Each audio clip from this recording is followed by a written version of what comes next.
I decided to talk about something that we kind of skipped over in this class, which I think is really interesting. And the reason that we skipped over it is because it's not that much historically inclined. It's not a historical approach. It's a more artistic approach or a literary approach that I decided to get into because this is the thing that I do mostly these days. And it's called Sufi poetry as inclusive art. So the thing that we passed over was allegorical utterance. Sufis, through trying to explain what their experiences was, they used allegorical literature in order to expand what they were talking about. And this is what I'm going to talk about, and I have these two examples of why such an utterance exists, why this poetry exists in that sense, like in the core of it. The first one is from Hafiz, and I will read the Persian and you can read the translation. Ghazal 380 from Hafiz. بارها گفتم و بار دگر میگویم که من دل شده این ره نه به خود میپویم در پس آینه طوطی صفتم داشتند آنچه استاد ازل گفت بگو میگویم. So Hafiz is saying, I, as someone who's in love and on this path of Sufism, I did not choose it on my own. I was like, it was given to me. And he pictures this experience as if I am sitting in front of a mirror, and behind the mirror, like behind me, there is someone who is saying things that has turned me into a parrot, and like a parrot I speak. And I picked this one because the parrot actually has a deeper layer of allegory into it, that the parrot can speak when you give it sugar. And sugar is that spiritual experience. So Hafiz in different poetry, and all of them in different poetry, they say, can you give me some sugar so that I can speak like a parrot? I love that. And this is exactly, again, he's not saying something out of himself. It's just the taste of that sugar. He's trying to experience that. And the second one is from Rumi, Ghazal 2152. زاهد کشوری بودم صاحب منبری بودم کرد قضا دل مرا عاشق و کف زنان تو. So Rumi, we all know he was like a priest. He was a scholar of Sunni Islam, and he had a lot of students. But then after the whole Shams thing, he just became this person who dances and sings and writes poetry all the time. And he says, yeah, like it just happened. I didn't expect this to happen. I just became this lover and cheerleader. Like, only saying, talking about you. So this is the whole allegorical utterance, and what I'm going to do with it, first I will try to explain why Sufism leads to poetry, like how this experience is created, and then I will use a theoretical view of the death of the author from Roland Barthes to have an understanding of trying to understand what this poetry means, and I will use that lens as a way of looking at it. And then when that lens is held, I will use queer theory as a comparative interpretation, trying to understand, like trying to give an explanation as to this allegorical language. And then we will talk about the end, the debate of what is Rumi mania in that sense. So we'll get to it.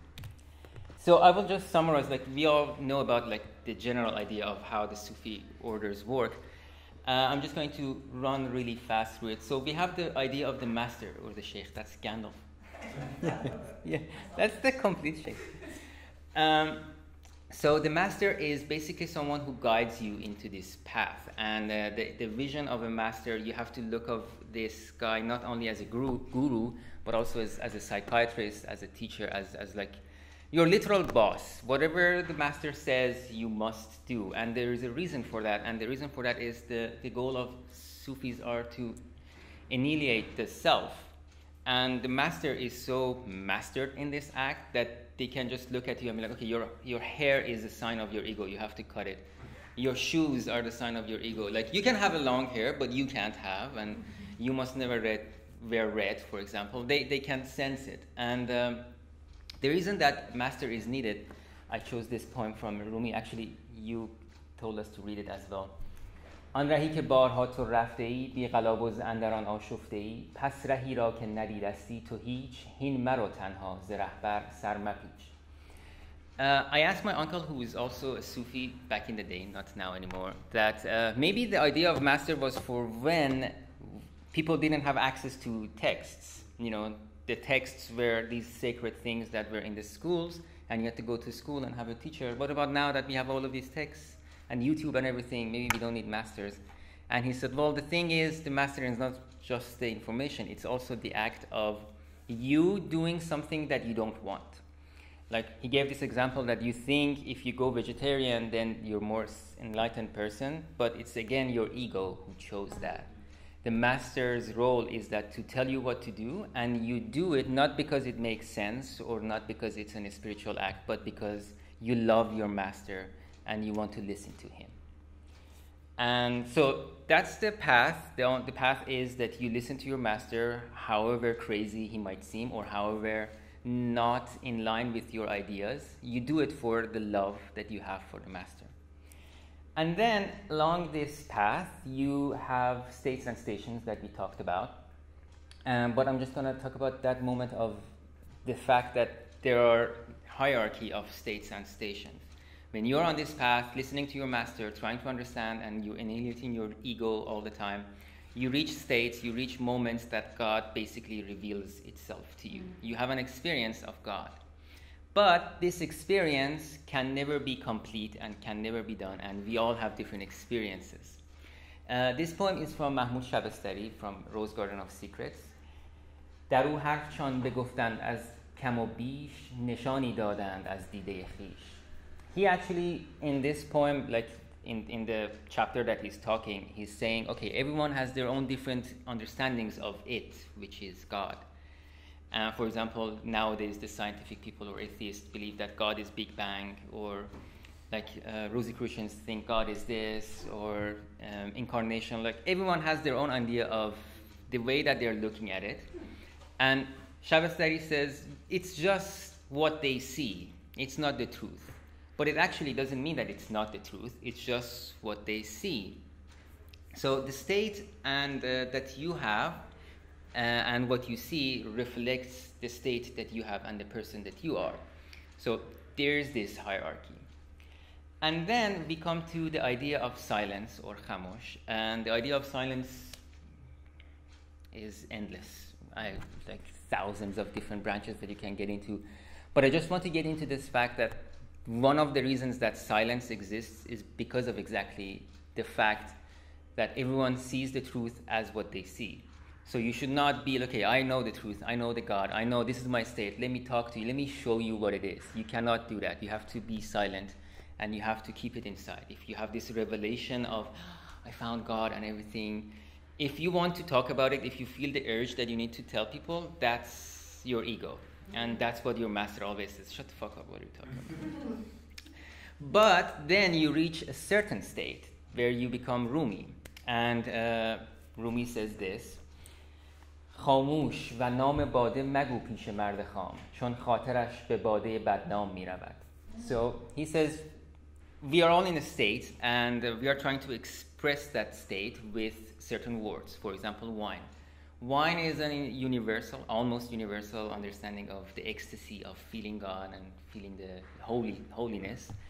But if you start to speak of wine and say, okay, I tasted the wine of God, because you're in a certain state that no one else is, they will think that you're talking about just this alcoholic beverage and you're not actually having this real experience. So do not talk about it. There's no need for you to say, I have this rum, because they won't understand you and they will think less of you or whatever.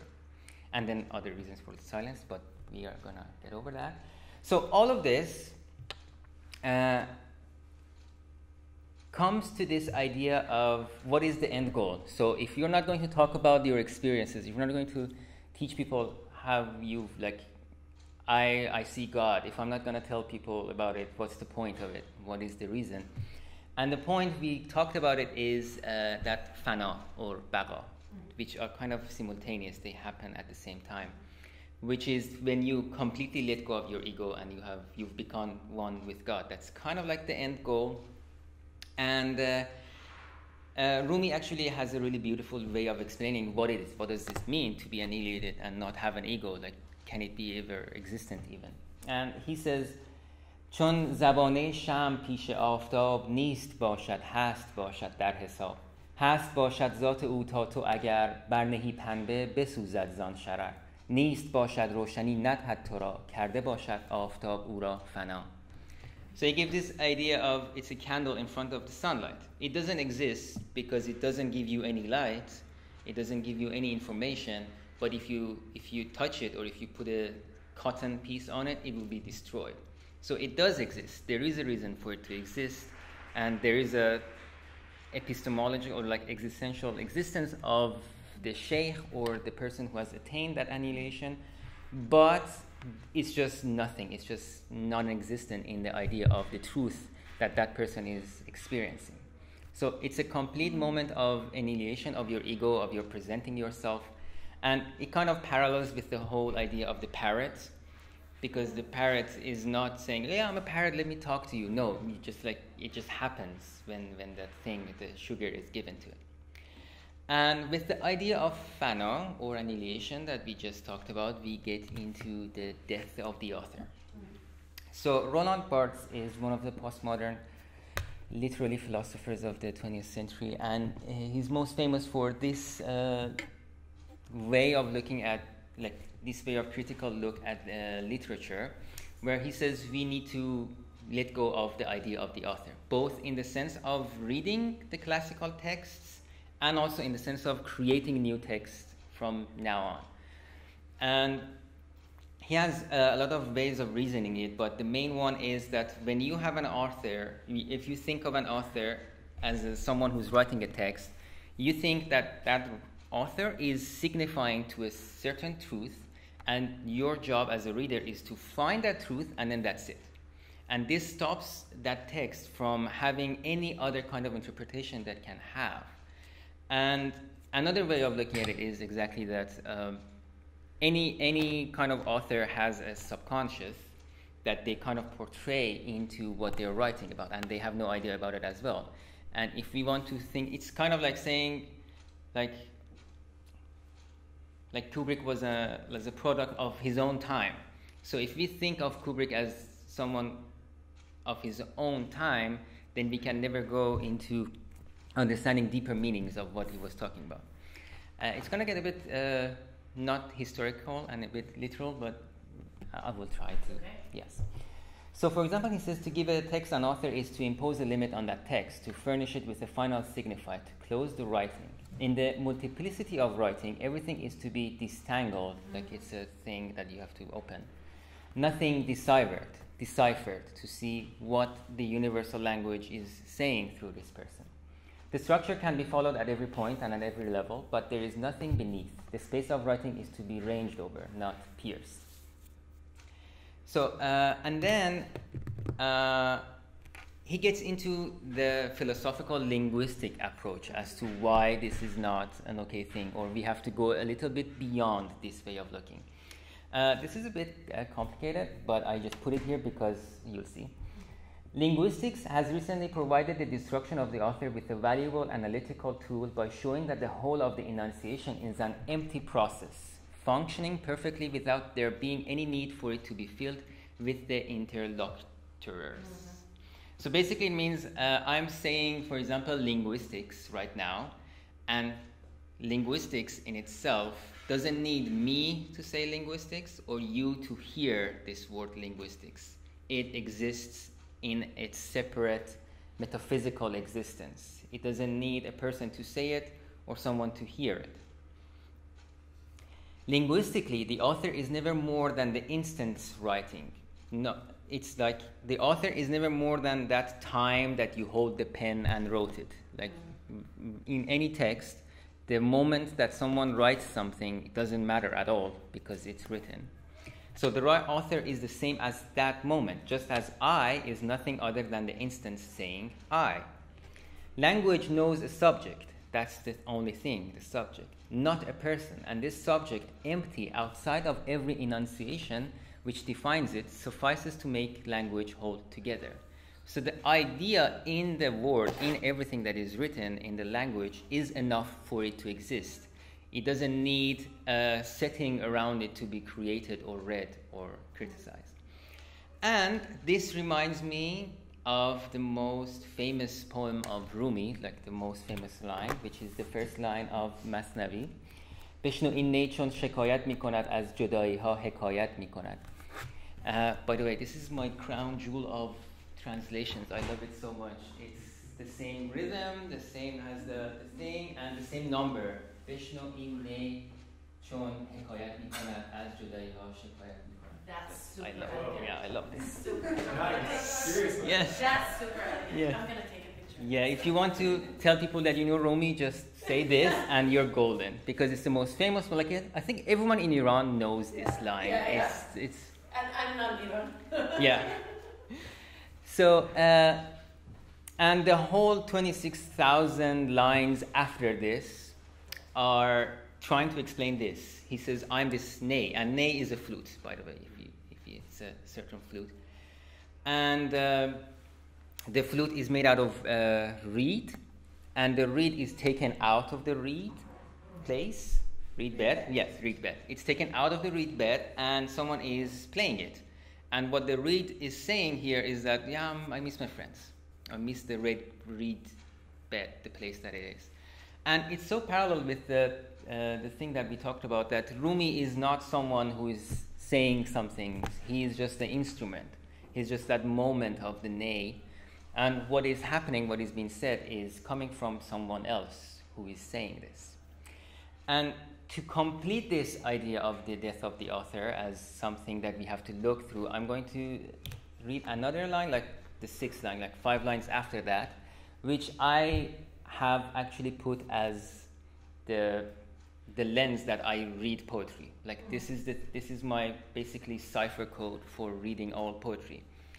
هر کسی از ذهن خود شد یار من، از درون من نجست اسرار من. Everyone that thought that they have understood me and they have understand who I am and my understandings and everything, they did it through their own assumption. They did it through their reflection of what they know and what they understand. Zen means that it's an illusion, kind of. It has an illusion notion to it. And they did not seek or find. Just both means to seek and to find at the same time. And it's actually one of the beauties of this poetry, is that it can have both meanings and they both work and complete each other. They didn't even bother to go and seek, and if they did, they would never find the truth that is in me. So basically with this line, Rumi is saying, you will never understand me. like Coleman Barks, Ilya Shafik, Nicholson, me, you, or 700 years of Rumi scholars in Iran and everywhere, and even Shams himself, none of them could ever understand Rumi. They would only understand to a certain degree of their own selves. So with all this, before I get into having my own idea, I'm just going to give an example of how some things are problematic. I'm sorry, Liana, that I did this. It's kind of nasty of me to do this, but you'll see. But I will tell you why I did it. So this poem was the one that we used in the previous episode. من برده قرآنم اگر جان دارم، من خاک در محمد مختارم، گر نقل کند جز این کس از گفتارم، بیزارم از او و از این سخن بیزارم. And it's a famous poem that everybody uses when they want to say Rumi was a Muslim and you should not take out the Islam out of it and everything. And then I found this other quatrain of Rumi, which says عاشق تو یقین دان که مسلمان نبود، در مذهب عشق کفر و ایمان نبود، در عشق تن و عقل و دل و جان نبود، هر کس که چنین نگشت او آن نبود. So he says basically, be certain that the lover of you, and you here is God, your lover is not a Muslim. In this love that we have, there is no heresy or faith. There is no body, there is no mind, there is no nothing. And whoever is not like that, basically kind of saying, whoever is saying that I'm a Muslim is not a lover of you. So, of course, we can look at this text and say, well, Rumi actually here is meaning that you have to denounce everything. Even if you're a Muslim, you have to say that you're not. And it doesn't mean that he's saying, if you're a Muslim, you cannot be this. Or that the only way is not through Islam.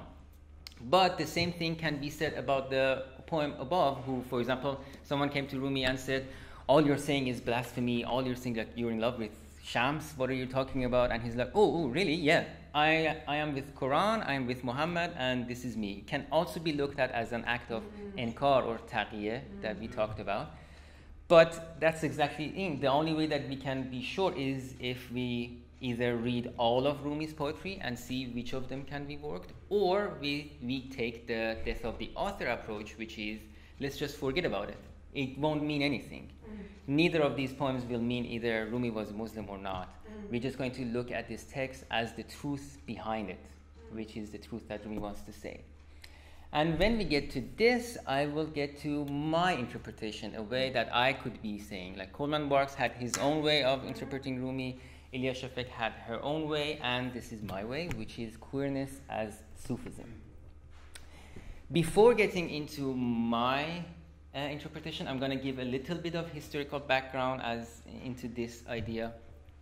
The idea that Sufis or Sufi poetry is queer love or men loving men, it actually is quite new. It never existed for the past. It just started to be an idea in the last 100 years because of the advent of the whole queer culture being something. Before that, people just they didn't talk about it, basically. And there's an amazing book by Siruz Shamisa, I don't know if it's translated, Sodomy, based on Persian literature, that he goes actually to understand what was going on and what was exactly the thing. And these are the main things that he came up with. The sodomy common among the Iranian Gnostics was more of a spiritual, grace-gazing and beauty worship nature. They would look at the beautiful people and they would say, okay, this is a reflection of God. I see the beauty in them, but I don't see I don't see their flesh. I only see the emanation of God reflected upon them. And although it was mostly that, but it was also to a lesser degree because of the sexual deviations, because, we all know there are gay people always. So there were some of them who were poets as well. In spite of the non-gendered quality of Farsi, because when all of Rumi's poetry and everything, it can be man talking to woman, man talking to man. So it was always, it's in an ambiguous state that we don't know which it is. It is evident to the historically educated that activities like dancing and barmaiding, saqi, were done exclusively by men. So these were all men who were doing all of this. So if you look at it from that perspective, it is that. But I'm just saying this historical fact that actually even nowadays everyone, if you tweet Rumi, they mostly say, okay, he was gay, it's Shams. Even in Turkey, they're trying to shun him. But historically speaking, no, it wasn't. Specifically Rumi, he was really against it, and there is no way that... Yeah. Oh. Yeah. I know that. Okay. Yeah, because his dad was so much, and he was in that sense, and also Shams as well. There are some stories that, for example, Shams tells Rumi, "I want a boy. Go get me a boy," and also, there are stories, but actually, they are they're just fabrications. One of the reasons for it, I'm just not gonna get. Oh, how much time do we have? Oh shit. Let's forget it. And so what is my approach when it comes queerness as Sufism? That is the parallels that the experiences have. If we think of the Shams story, how Shams just came and then destroyed Rumi, if we just take this story and instead of saying Shams was a spiritual teacher and put in Shams was a man who was gay and who taught Rumi how to be gay and they were in love, and if this was the narrative, all of the things that has happened between them and since then can also make sense and be exactly the same thing. That Shams just came and then he took Rumi into this house for 40 days and they were fucking all day, every day. And everyone around was be like, what the fuck is going on? Come on, you're a spiritual teacher. You're this, not a spiritual teacher. You're an actual Muslim teacher and you're doing this. No, let go of this man. And they throw Shams away and then he comes back. And then when Shams is completely gone, Rumi just starts to be like, okay, I'm done with life. I'm done with, pussy, basically. And I just want to live in the dream of Shams and that huge dick that was piercing me. So if we keep this narrative as a mind tool and look at Rumi poetry, it just completely makes sense. And for example, this one, این بار من یک بارگی در عاشقی پیچیدم، این بار من یک بارگی از عافیت ببریدم، دل را ز خود برکندم، با چیز دیگر زندم، عقل و دل و اندیشه را از بیخ و بن سوزیدم. ای مردمان از من نیاید مردمی، دیوانه هم ننشیدن آن کاندر دل اندیشیدم.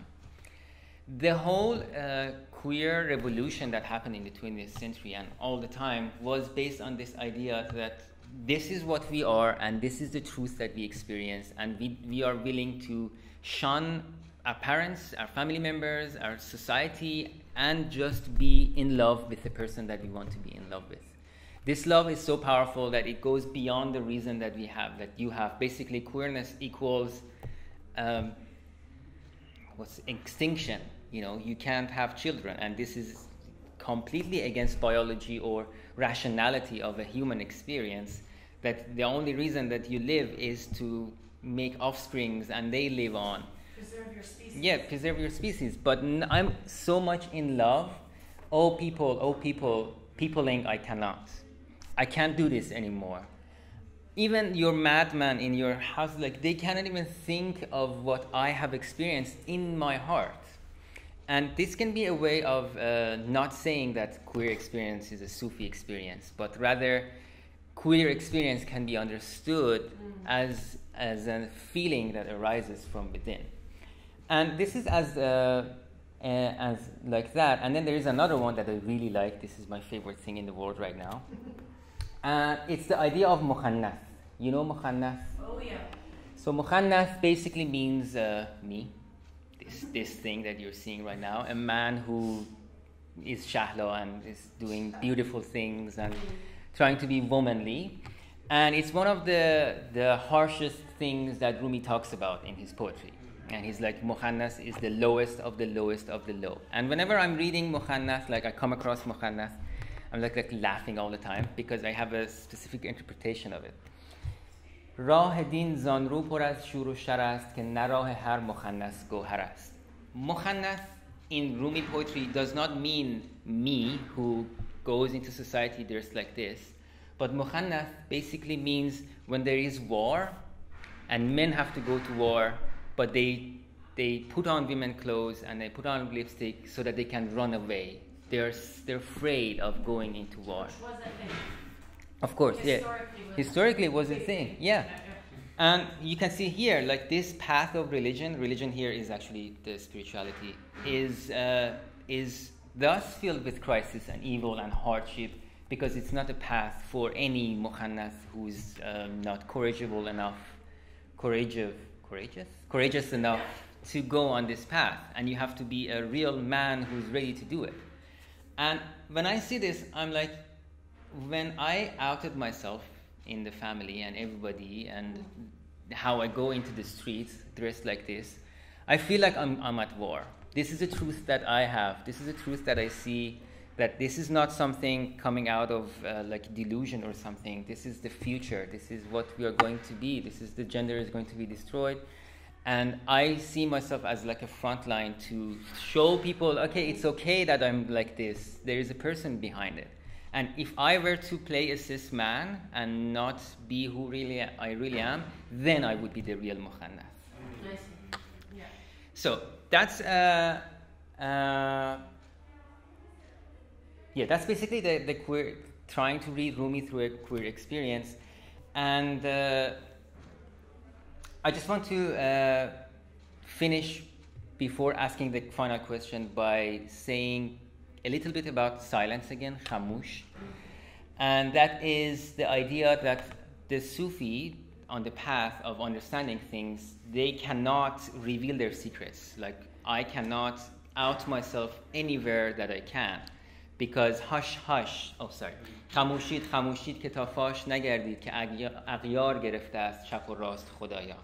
I cannot be like this in Iran. In Iran, the strangers occupy left and right. They are everywhere. They would come and get me. And this thing that I'm speaking to you right now, I cannot say it everywhere else. If I say it in a Sufi order, they would just like attack me and be like, what are you talking about?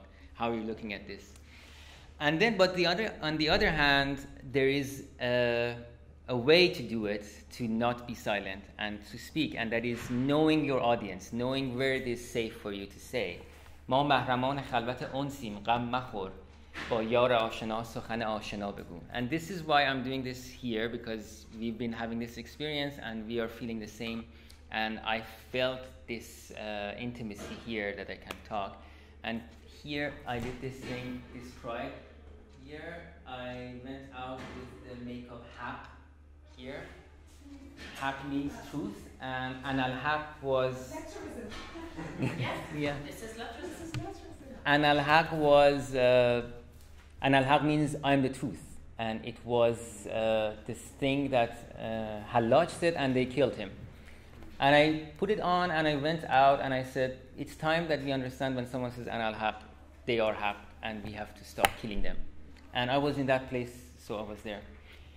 And so, yeah, this is basically it. And then the question that comes in the end is, can my personal experience with the Sufi poetry and this poetry and trying to understand it, is it eligible enough to be regarded as the truth of what Rumi was saying? Because he was in some place that was so beyond meaning that anything that looks like it can be interpreted through that way, and thus, can we say the Rumi mania that we are experiencing today is a deviation from that ideology, or is it an inevitable outgrowth of it? That's Oprah Winfrey talks about it. It was such a spiritual experience that everyone, like Brad Pitt, has it on his arm, even though it's not even close to what normal perception of Rumi can have. It's like something really beyond. But when all of them are the same, isn't it kind of like good that it's everywhere? And I wouldn't have all of these experiences with Rumi right now if it wasn't for Coleman Barks, for example. Like this class wouldn't happen because, Absolutely. yeah. So, yeah.